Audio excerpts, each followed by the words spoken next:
This is your macroeconomics video on money. In this set of videos, we are going to talk specifically about money itself. Like, what is the difference between money and wealth? Money is just something we use to transact what we want to buy. Wealth is the buildup of the potential things that we own and could sell off. So if you have bought something on a credit card or you used a loan to buy your house, you don't technically own that asset until you could sell it off, completely pay off the loan, and then what the remainder is would be your wealth. So sometimes when people buy a lot of products, we think that they're rich, but if they're just getting themselves more into debt, then they don't actually have wealth. So money is basically something that eliminates barter. If we didn't have a system of currency, then everybody would just have to barter or trade with others in order to get goods and services that they want. And this would mean that you would have to, take whatever you want to sell to a marketplace and find somebody else that has the thing that you want. This transaction is referred to as a double coincidence of wants. You, let's say, are a chicken rancher and somebody is a corn farmer, and you both need to find each other in order to exchange chickens for corn.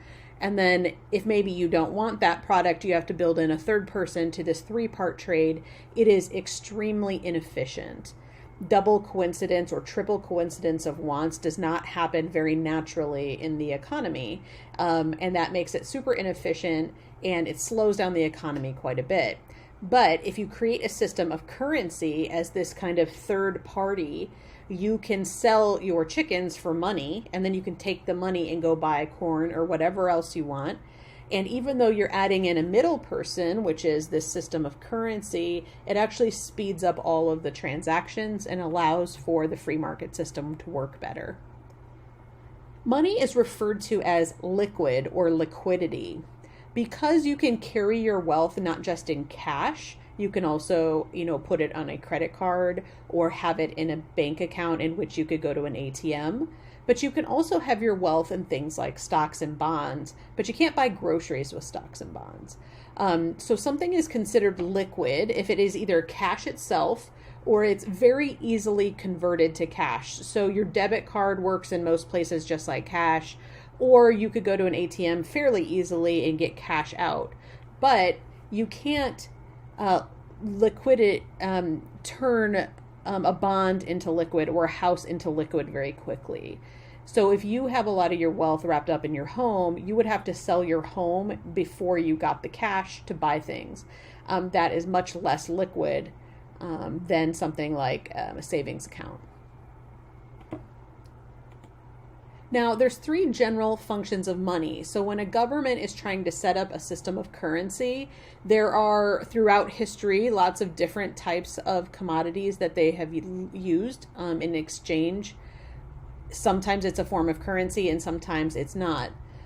You need the currency to serve as a medium of exchange, which means that buyers are willing and able to use it, and people who are selling products, like a grocery store, is willing and able to take that thing. So in the United States, we use dollars. Now, in Mexico, they use pesos. That's the legitimate currency printed by a legitimate government. But in our system, most sellers of products do not accept pesos. So you would have to go and find an exchange bank to convert pesos to dollars first. Now, you'll also see things like there are new forms of electronic currency like Bitcoin. Most retailers and sellers of products do not accept Bitcoin, so it's really hard for it to function as money at this point or in this stage of the currency. The next thing that you want money to do is be a unit of account. So this is kind of a yardstick that people are going to use to post prices and record debts. So I borrowed $100 from this person or this bank. I owe them this amount of interest over this amount of time.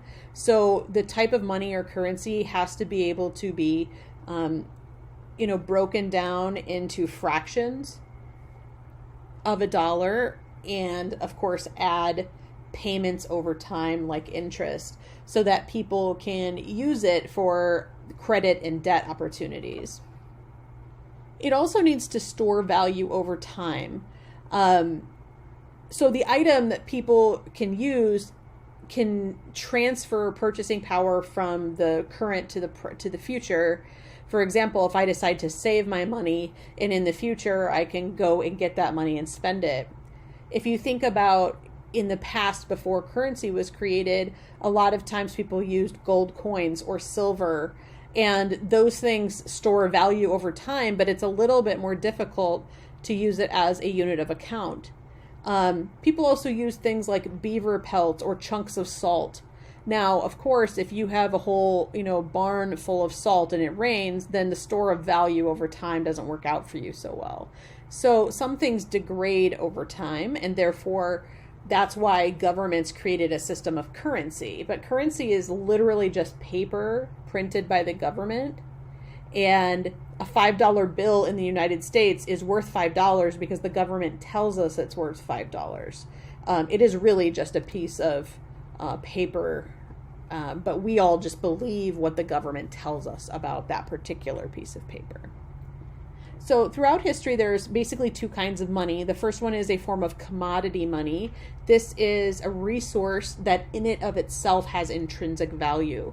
So gold coins are an example. A lot of times people in jail who don't have access to traditional money use things like cigarettes or bags of ramen soup, things that other inmates might find of value. And that's what they use to buy and sell things in kind of a jail black market.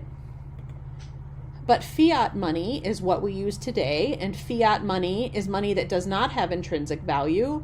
It only has value because of the government that prints it. So the US dollar or any national currency would be fiat. The paper itself is not worth anything. The only thing that backs up fiat money is the reputation of the government that prints it and whether people believe that particular government.